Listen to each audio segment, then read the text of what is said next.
when you look at it, I mean, Jesus ate with people. He made time Yep. for people. He prayed with them. He walked with them.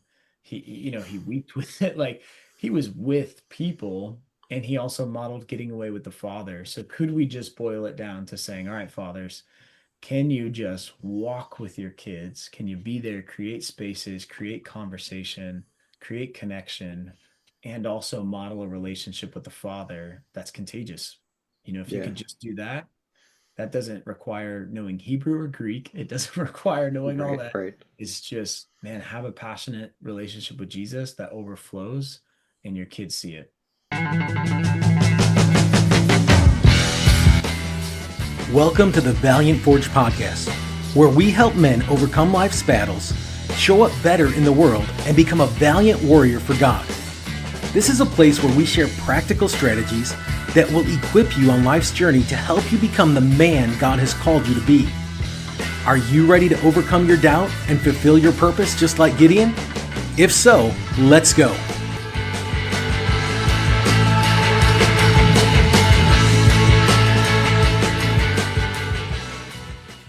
With Father's Day coming up, I've been thinking about what it means to be a godly example to our children and how do we lead our families well. Parenting isn't just about telling our kids what to do, but it's about modeling it for them. If we want our kids to be in the Word, we need to be in the Word. But if we want our kids to pray, they need to see us praying and not just, say grace before dinner, which that's important, or saying your prayers before bed, but that's also important. But even just in daily life, when you have a decision come up, your kids are watching what you're doing, and you need to model that. So, with me thinking about that, and this Father's Day is coming up, I purposely put this episode out. I had a conversation with Matt Nations. He's a co-author of the book Parenting Against the Current. He wrote it with Josh Poteet. I was supposed to have Josh on the podcast, but he had a family situation come up and he couldn't make it, so he put Matt, his co-author, in place, and it was a great conversation. I actually love the fact that Josh didn't put the podcast before whatever the family situation came up, because it just shows his heart as a father. So I think you're going to enjoy this conversation. Before I do, I hope you're enjoying these conversations I'm having with a lot of these people. When you see me doing a Zoom interview, it's likely coming from Podmatch. Podmatch.com is the site where I'm finding these incredible men, and I got to be honest with you, it's really making me love podcasting more than I've loved it in the past. I mean, I do love podcasting, but just I'm meeting some incredible people that I probably would never have the opportunity to meet. And Matt, who I'm about to share the conversation with, he's one of these guys. And what I'm going to do is I'm going to leave a link in the description for podmatch.com. If you are interested in starting a podcast, or you just want to have interviews with people, you can click on the link below and find out what that's all about. If you want to join the Podmatch thing, it's kind of like I've heard other people describe it this way, so I'm not taking credit for this, but it's kind of like a dating site for podcasts. You go on there, you put in your niche, and it matches you up with other people. Sometimes they're authors, sometimes they're other podcasters, and that's how you can get some interviews. It's amazing. I love it. So you can do that. Also, I haven't mentioned this in a while, and I'm not wearing it right now, but every once in a while you'll see me wearing a His Grace shirt. It's an apparel company by my friend Victor Anderson. That is also going to be in the show notes in the link, and along with the book that you can get. And Matt talks about how you can get the book at the end of the episode. Stay tuned for that. And as always, before I continue, before we get into the episode, if you enjoy this conversation, you enjoy the podcast, please like, share, subscribe, all those things. Leave comments. Let me know how you feel about parenting against the current today. What do you think the current is? I'd love to hear your thoughts on it. So, enough talking. Here is my conversation with Matt Nations. Matt, welcome to the podcast. Thanks for stepping in for Josh. Thank you. I'm Thank you. sure Since you guys wrote the book together, you're going to have just as much information about the book that he will. So, for people that aren't familiar with you and Josh, can you give us a little bit of background? Yeah. So Matt Nations, I'm on staff at a church down in Florida. Josh Poteet, who I wrote the book with, he's on staff at a church in Connecticut, and we've been friends a long time. Actually got to disciple Josh and got to hire Josh into his first role on staff at a church, and then kind of see him kind of grow. And so we've always been friends and just kind of collaborated and ended up coming up with this project of, equipping parents and writing this book. But more than that, we've been friends and our families have been friends, and lots of FaceTime calls with the kids. And Hmm. so that's been fun to do something with a friend, not just a coworker, which has been super fun. So, how did you and Josh meet? Yeah, we actually met. I was the college pastor at the time down here in Fort Myers, and funny story. I was way over my head. I never wanted to be in ministry. Kind of found myself tricked into ministry, and I was sitting there and praying for leaders. I was like, all right, I need some leaders. I got a lot of college young adults coming. We don't have a lot of leaders, and literally praying for them. And 2 weeks later, Josh and his buddy Andy actually walked into the church, and little did I know that it was going to be, he ended up being my men's coach for my entire Wow. ministry. But many years of just walking with him, discipling him. He first was just attending, the group, and then became a small group apprentice, then became a small group leader, then became a coach. And so eventually I got to hire him to take my role, which was super fun. So Well, yeah. that's awesome. I haven't actually seen him face to face, and it's the first time I'm meeting you, but you guys look pretty similar in age. Yeah, yeah, we're really, really close in age, and that's been fun too. Kind of get to grow up a little bit together, right? And get to have kids at the similar times, and get to kind of do life in similar seasons of life, which has been a real gift for us. Yeah. Well, I really like the title of the book, Parenting Against the Current. So, what does the current, today's current, what does it look like? What does it mean? Yeah, man, it's so many things. Turn on the news. I think you'll see a crazy current going all sorts of directions. Walk into a public school, you'll see currents going crazy. So I think it can be culture, just the general culture. I think the current can also be, for me in my own life, sometimes it's just laziness. I'm just tired, and that's where the current naturally drifts Yeah, me.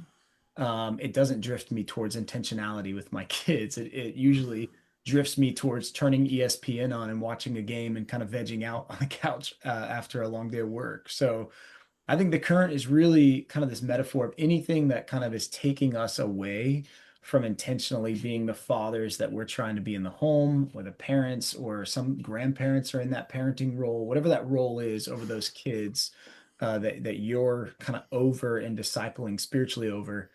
Anything that takes you away from that, that's the current. yeah. From what I see, the world, we talk about the world in the church, we talk about the world. The world is trying to drive us away from the moral compass that the Bible Yep. has given us for many years. Like we see people, oh, be who you think you are, and then we end up Yep. being things that we should not be, that goes against our own biology. Yep. And I really think that we need discipleship in the home to uh, come against that. And I know you guys talk about discipleship a lot in your book. So how does a father disciple a child? Yeah. It's such a man, there's so many layers to that, because I think, as you read the book, but also just in life, as you see Jesus, really discipleship goes back to him. He's the greatest disciple maker there ever was. I think he's the best Amen. model that we have. So a lot of the book, you'll just see us continue to point back to things that you see Jesus doing. But even we were just talking about this the other week, actually, about the disciples. If you took the 3 years that Jesus walked with the disciples, I mean, just intimately, let's just take 8 hours a day that they were awake. Let's say the other hours they're sleeping, doing other thing. 8 hours a day for 3 years, uh, and there were still major gaps after Jesus left. And so this isn't just like a 1 hour a week kind of thing on Sunday that you could just kind of delegate discipleship to the church. I mean, this is going to have to be a life on life. It's a long game. And Right. so when you ask what it is, it's so hard to kind of pinpoint one thing, I think if I had to kind of put it in a sentence, really it's showing up intentionally with your kids, and pointing them towards Jesus as you're doing the same. I think that's the big piece is it's not just me telling them what to do. It's part of it is modeling of just if you want your kids to get into the word, then they better see you getting into the word. If you want Correct. your Yeah. kids to pray, they need to see you pray. If you want your Right. kids to see you dating your wife and you want them to do that, then you have to do that as well. So it's showing up intentionally for them, making space for them, pointing them to Jesus.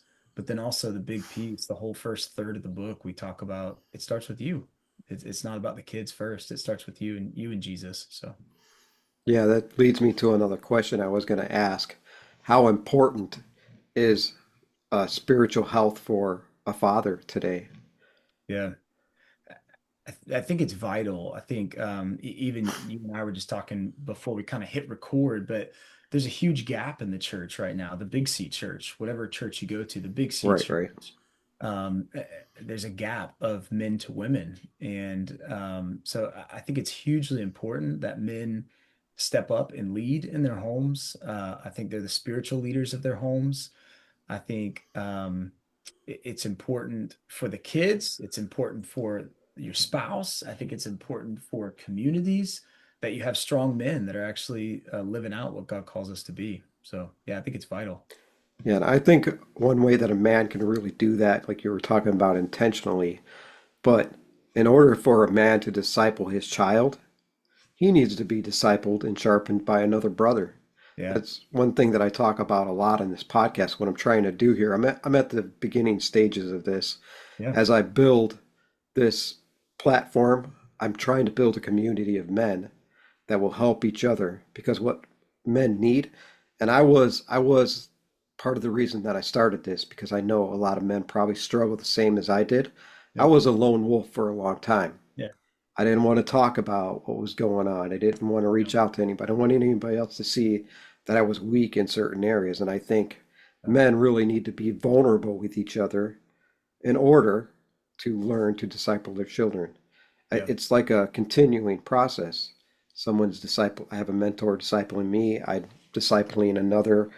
brother who's younger in the faith, and that person will be discipling their children.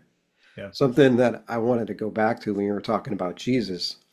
Jesus got his disciples when they were either in their teens or young adults. Yeah. They had already cultural things ingrained in them.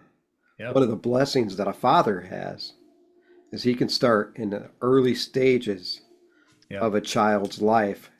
And, we do have public schools and the Yep. cultural things that will take away, that will sort of ingrain their doctrines into their children, but a Yeah. father has that authority to really place the proper doctrine into a child. Yep. Yep. I would say with that, I think part of what we're doing as fathers is reaching our kids before culture does. And I think Correct. sometimes I see in the church world, I see dads, well, I'm going to wait until they get older to kind of they can understand and actually dialogue. And so I'll wait till middle school or I'll wait till and I would caution don't wait. I think whatever year you think is the right year, I think things in culture and public schools are happening sooner and sooner. And I would say also there's huge wisdom and help in starting before they're even ready. One thing me and my wife did, so I'm in ministry, so I'm like one of those professional Christians, and I still was trying to share the gospel with my kid and stumbling over my words because how do you do it to a kid that it actually makes sense? My kid was like, "Well, wait, is there three gods or one God? I'm confused." All these Right, kind of right. things that we Yeah. talk through. And so we at the beginning of his life, from 0 to 1, before he even ever understood, I decided every night when I'm rocking him, I'm going to try to share the gospel with him. He does not know. He can't hear. He can't. It was about me just trying to. So by the time he's actually ready, I'm actually like equipped. I've done this a couple times. I've practiced my own self. So yeah, I would highly encourage fathers start whatever age they are now, start. And if you don't have kids yet, start when they're out. Start figuring out how to practice this stuff. And Absolutely. like you said, get some other men. I think other men need other men around them who have been there, done that. So Yeah, I would even encourage a father who's looking, someone, or maybe a single man looking to be a father someday, Yeah. to just, mentor another child, find another child, one of your friend's Yeah. child that you can start just nurturing and helping Yeah. grow as well. Um, the Bible says, teach a child in the way they should go, and then when they grow up, they won't depart from it. I Yeah. think that's a key verse. So, say there's a father who, their children are maybe getting into their teenage years, or maybe even grown at this point, and they missed the boat. They haven't been mentoring their children and discipling them. What Yeah. advice would you give to a father who's in that position? Yeah. I think I think this is something that keeps a lot of men, and I think even older men out of the house, like when their kids are out of the house. I think the shame and the guilt can just speak of like, man, I wish I should have, or I could have done this, or I didn't do that. And I think instead of focusing on what you didn't do or what you haven't done or the lost time, I think I would focus on what time you do have, whether they're in your house and they only have a few years left, like you're saying, or they're out of the house. Um, I think there's still time to be able to speak into that man's life, that young man's life. And I think words from a father can cut deeply in a beautiful way or a hard way. And so I would say if you've been there and it's 2, 3 years left and they're leaving the house or wherever that is, I think some of the most important words you could say is you could just start with, "Hey, I'm really sorry. Like, I'm sorry about this. Here's what I was trying to do. From here on out, here's what I'd love to do. I'd love to spend some intentional time with you. Maybe it's once a week, maybe it's every other week, whatever rhythm works." But I think that kind of I'm sorry, like, hey, I apologize for that. I wasn't as intentional as I thought I wanted to be, but I'm gonna make a difference now. I think that's a hugely impactful thing. And I could just speak for myself at 35. I've had my dad has said things in the past few years that have been maybe some of the most impactful words he's ever said to me. So I don't think it's ever too late. I think anytime a father feels that kind of nudge to be able to say some key words to their son, I think it's a gift that you can offer as a father. Yeah, I can absolutely identify with that because I've actually experienced that. I'm Yeah. an empty nester now. And when my kids were young, I did have them go to church and I taught them the Bible. I Yeah. did decent, but I didn't do as good as I could have. Mm. What I totally neglected during my time as a father when my kids were young was health. I Yeah. didn't teach them to eat properly. I Mm. didn't teach them to stay in shape. I totally missed the boat on that. And I Mm. realized my story on my podcast, I won't go into it too much because it's been told enough times on here. But when I was 48, my kids were grown. I didn't know what to do with my life, and I was completely out of shape. Mm. I was eating processed food all the time. I would have Captain Crunch for breakfast every Yeah. morning, and I just did not pay attention to my nutrition. And I asked God, why aren't I happy? I have Mm. two grown kids. I have a beautiful wife. I have a nice home, nice cars. Why aren't I happy? And I felt like God told me, you need to get yourself in shape. Mm. Don't know why that happened. Yeah. Earlier in my life, when I was younger, I felt a little bit happier because I felt better about myself. Yeah. And as I started getting into shape and changing my life, I sat my two daughters down and I repented to them for not teaching Mm. them to care about their health. Because I Mm. do, just like we were talking about before with your spiritual health, it's spiritual, physical, and mental. And I do Yep. believe taking care of yourself will help you take care of your children. Yep. So the whole repentance thing, and my daughters, we thought you were a great father, but they Yep. appreciated that I took the time to repent and apologize for. They didn't see the mistake, but I saw it, and they appreciated the fact that I would take Yeah. the time to do that. And I have seen since then that they are becoming healthier and they're teaching Mm. their kids to be healthier. Yep. That's amazing. Man, it's so good to be able to. I think that pride gets in our way a lot of the times. I don't want to say I'm sorry. I don't want to say I'm wrong, but man, that's such a gift to offer your kids. So that's cool. Yeah. Mm. Speaking of pride and some things like that, what are some common stumbling blocks that Christian fathers have to disciple their children? Yeah, I mean, pride's a big one. I think our own sin gets in the way, and I think really not just the sin, I think hiding it gets in the way. trying to kind of, I'm going to do this over here, I'm going to protect that, and I'm going to, portray something different over here. I think the fear of failure I see a lot of men get into, especially with the Bible, because they're like, well, I don't know how to teach my kids the Bible because I don't know the Bible myself. It's a pretty intimidating book for a lot of people. And so I think that can be intimidating. And then the other piece I would say that's intimidating is I think we are asking fathers to go make disciples of their kids, to intentionally disciple their kids.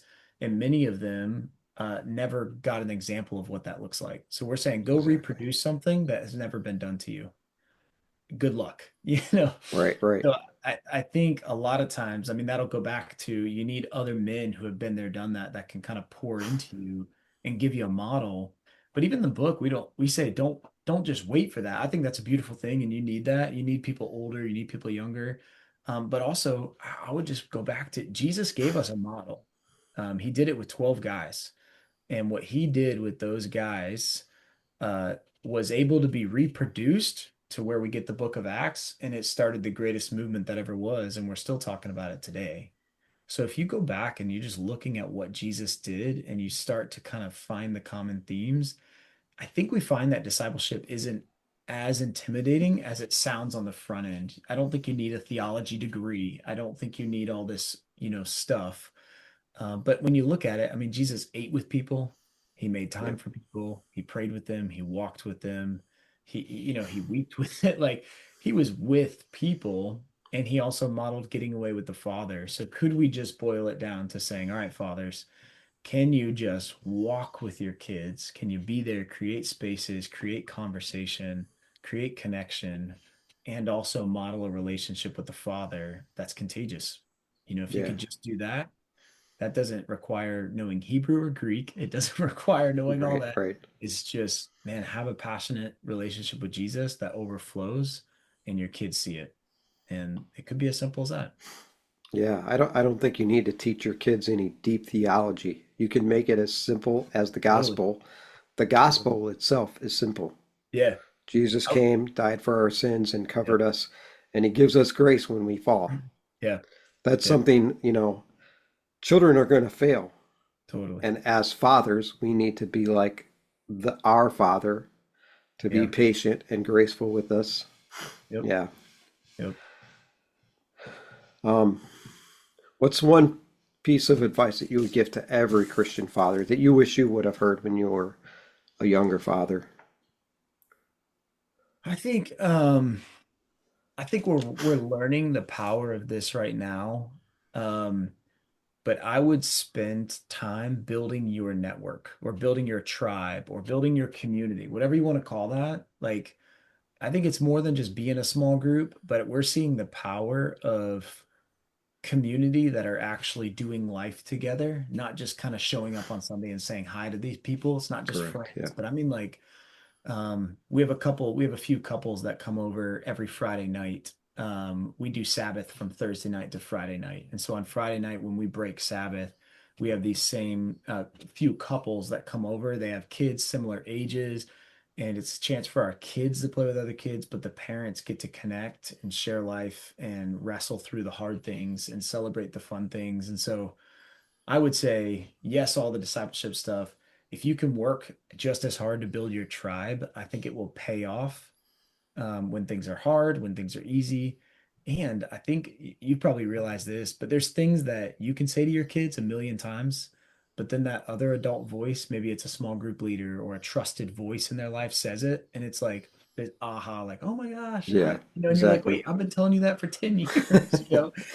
So I think you need those people. And I know we're going to need those. We already have needed those people. And I think we're going to continue to need those. My kids need other men my boys need other men to kind of speak into their life. So that's the one I would say that kind of gets overlooked a little bit. Maybe some people have the intentionality, but the community piece, um, I would highly encourage putting time and investment there. Yeah, absolutely agree. How would a father weave faith conversations in with their child? Through, Yeah. playing with them or taking them out to a movie, stuff like Yeah. that. How do they weave those faith conversations in? Yeah. We talk about this in the book. We talk about playing I Spy for Jesus. You know how you used to be in a car, it's like I spy something that's blue. Right, right, Is yeah. it the sky? Is it this? And I think we have to kind of figure out how to start playing I Spy with Jesus. And this gets easier, but I'll give you an example. You know, if you're watching a sports game, we were watching sports the other day, and I'm a soccer fan. I love soccer, and my boy loves soccer, and we're watching it. And these people started pushing, like they were kind of almost fighting. And you know, boys like my oldest, like, man, what are they doing? Why are they fighting? I'm like, oh, well, sometimes they get frustrated and they just want to win so bad, and they're just kind of, frustrated that he tripped, kind of talking through it. It's like, oh, why would they do that? And it's like, oh, well, and I'm playing I Spy, so I'm not just talking about soccer anymore. I'm Hmm. thinking, okay, wait a second, this might be a teaching moment. And so I'm like, well, with your brother, do you ever get mad at him? Like when you guys are playing basketball outside? Well, yeah, yeah, I bet. Okay. Well, tell me why. Now we're talking about something totally different. It started with soccer, and now it's a chance for me to talk about what do you do with your anger and how do you deal with that? And how do you take a deep breath and say, all right, Jesus, help me. I'm frustrated right now, instead of going to fight or whatever. So I think that's kind of a small example as how do you play I Spy with your kids? I think you start to find those moments, and I think it becomes easier, but start to look for those moments where you can take something that's happening in life and turn it to a teaching moment, or hey, what do you think Jesus did about that? How do you think he handled that? Or so I think those are ways to kind of help to take those moments as a father, learn to play I Spy, and I think your kids will enjoy it and kind of learn from it along the road, as opposed to, hey kids, it's devotional time. Like Right, that right. may or may not work depending on the age of your kids. If they're young like mine, sometimes the younger ones, they don't listen to anything I say. I was I was doing quiet time with one of them the other day. We were just talking, and out of the blue, I mean, I thought I nailed it. I thought I was like talking about this Jesus story. I was sharing this, the disciples did this, they fed these 5,000 people. I'm sharing this whole story. He's just like, Dad, do you think they have water slides in heaven? I was like, wait, you missed it, but I'm like, yeah, I think they had the biggest water slides in heaven. So I think with kids, it's less about is it perfect? Is it a big thing? Correct, yeah. Just learn to play I Spy along the way of life, and try to find those moments where you can, share little truths, little nuggets, and point them back to scripture. Yeah, just a kind of a funny story to relate to that.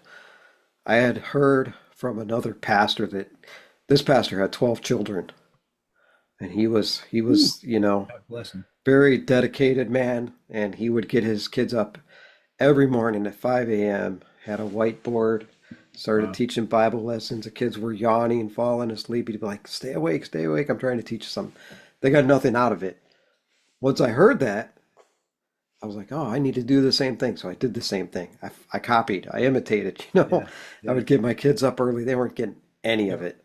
Yep. But I raised two daughters. So two sisters, if you know, they always fight over something. It's Yep. usually clothes, but always over something or however long one's in the bathroom. And every time that they would get into some kind of a argument, I didn't even know that I was doing it at the time, but I would use biblical principles and teach them, well, this is why you should get along. You Yeah. should love one another, treat your sister with kindness. It was just kind of natural, just came up in me. And they've told me since they've gotten older, like, we got nothing out of those Bible lessons that you were giving us when we were young. Yeah. But Yep. every time that we got into an argument and you made us apologize to each Yeah. other and forgive one another, Yeah. we never forget those times. So Yep. I think that's a very good step. And, Yeah. I'm Yeah. sure that happens to a lot of fathers and you just don't know it until they get Yeah. older in life and to see it. Yep. I think too, it's probably empowering to know you don't have to do these perfect Bible studies. And actually that might not be the best model. It's like, Correct, correct, man, yeah. just live life alongside them, point out the moments. I think about a tour guide too. A tour guide isn't the expert. They're just like, hey, look over there, there's giraffes. Hey, look over there, there's elephant. Right. So just be a tour guide with your kids, and hey, you see that? That looks a lot like Jesus. Or see that? Hey, that doesn't.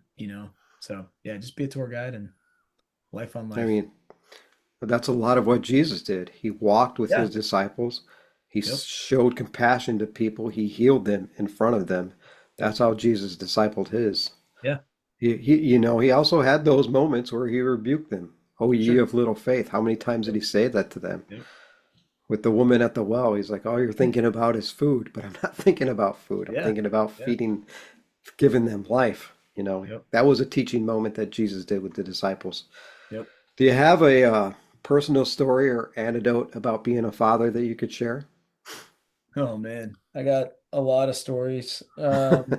Stories I've done right and stories I've done wrong. And I think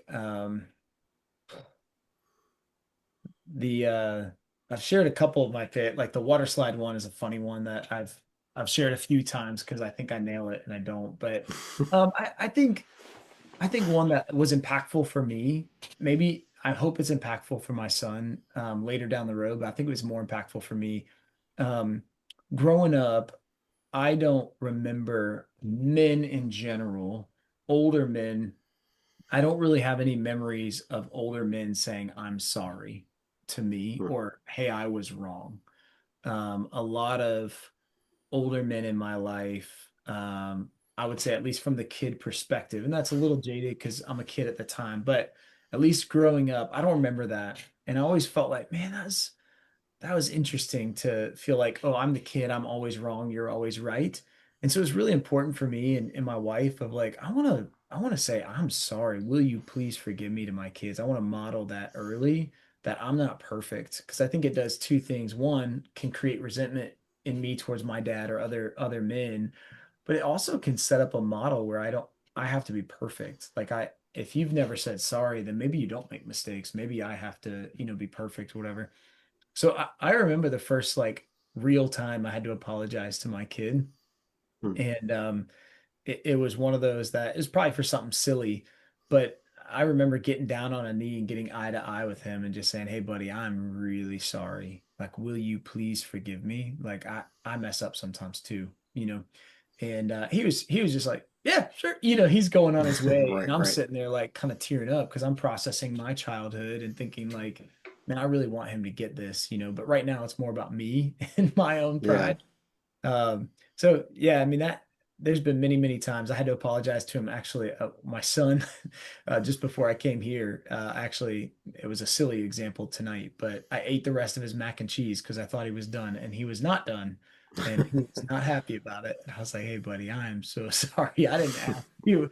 So silly things or big things, saying sorry is a big deal for me, and I think every time I do it, it heals something in me as a child as well as a dad, to Yeah. continue to fight pride and stay humble. I don't blame you. Mac and cheese is delicious. Yeah, it is. It is. So, speak to a man that is thinking about looking into reading the book. What would Yeah. they get out of it by reading your book? Yeah, I think you would get I think you would get a good framework for um, for your family. So if you are thinking about your family, whatever the makeup is, whether it's one parent, two parents, grandparents, one kid, four kids, adopted kid, whatever it is, I think you would end the book with a roadmap uh, towards a destination that is a preferred destination of your family. And so what that would mean is I would say the preferred destination is you and whoever else is parenting with you, co-parenting or parent spouse, that you are the main disciple makers of your kids. You're not going to do it perfectly, but you are doing it intentionally, creating a vision for your family that is countercultural than the current cultural current that we Mhm. have. So I think you'll get a good framework and a vision for what your family could go after.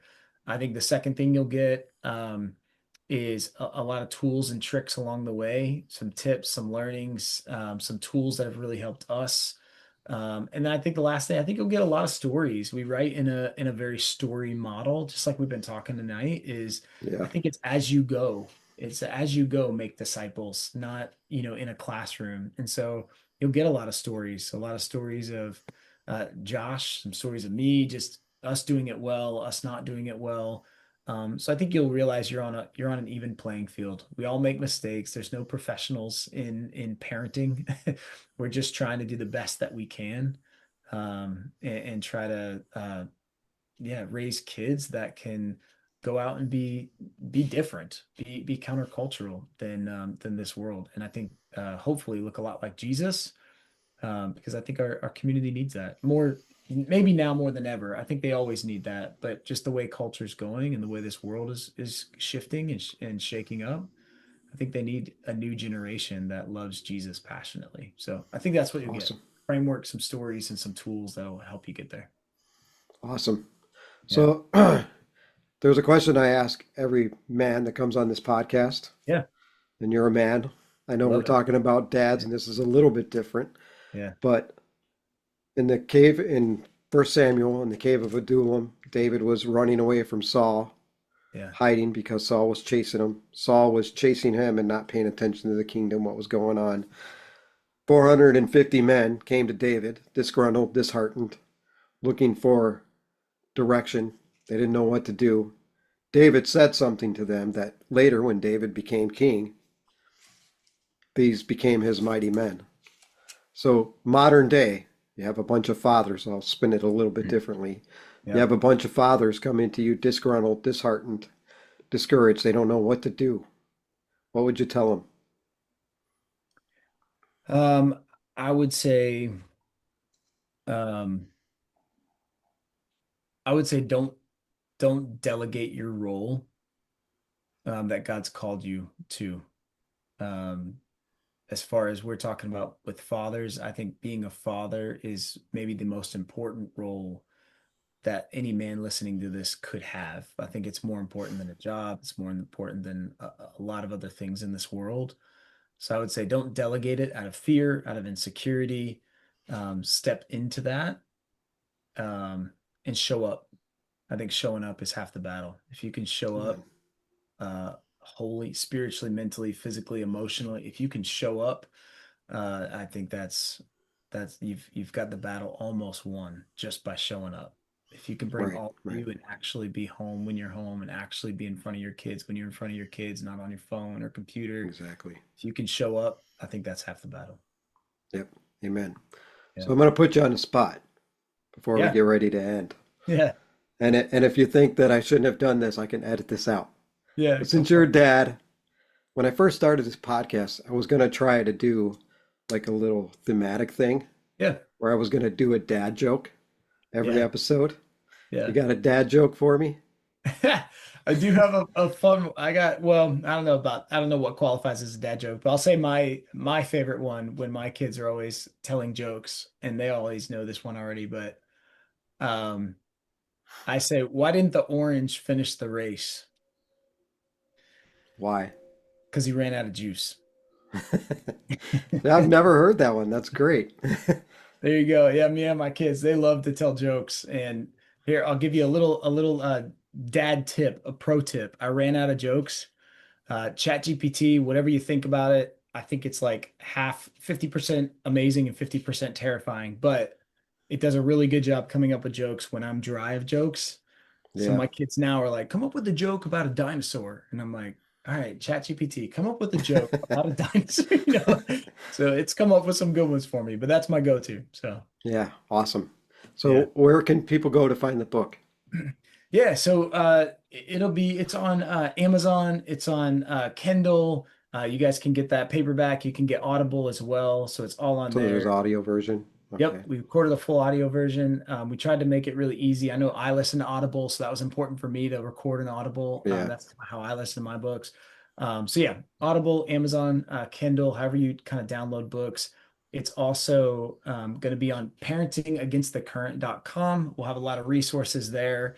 And Awesome. we're going to keep putting out new resources each month. So that'll be something to stay up to date Do with. you guys you and Josh both have social media pages to follow where you connect with people?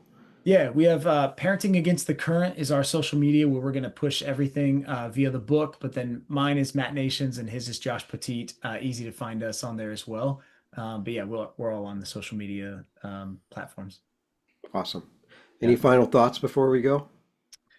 I think one, just thank you for what you do. I think we talked a little bit beforehand, but I just think equipping dads, equipping fathers, equipping men to be better men, to take the mantle that God's given us and put on us and called us up to, I think is a worthy calling. And so thank you for speaking into men's lives and providing a space, a platform, and building a community where men can be equipped and can be encouraged. I think it's a beautiful thing.